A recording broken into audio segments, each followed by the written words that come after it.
Okay, so for this recipe, you want to start off with, we're going to season 8 to 9 boneless chicken thighs, and you want to do about 1 teaspoon of garlic powder, 1 teaspoon of onion powder, but I didn't have any, so I swapped that for poultry seasoning, 1 teaspoon of paprika, 1 teaspoon of dried thyme, and a little bit of salt and pepper to taste. Mix it all together in a small bowl because you're going to coat the chicken thighs in this seasoning mixture. There you go.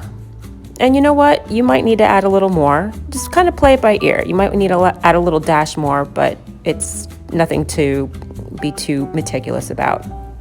Kind of play it by ear.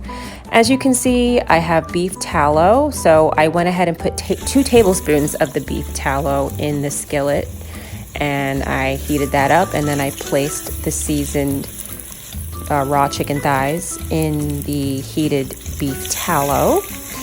You want to cook it thoroughly for probably 8 minutes, but just keep checking it. Just keep cooking that chicken while the seasoning is nicely coated on it.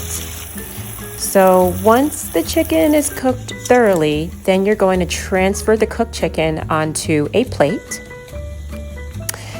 Then you're going to add about 2 tablespoons of butter, and then I did about a little more too much chicken broth than I should have, so just stick with half a cup of chicken broth and about a tablespoon of fresh lemon juice.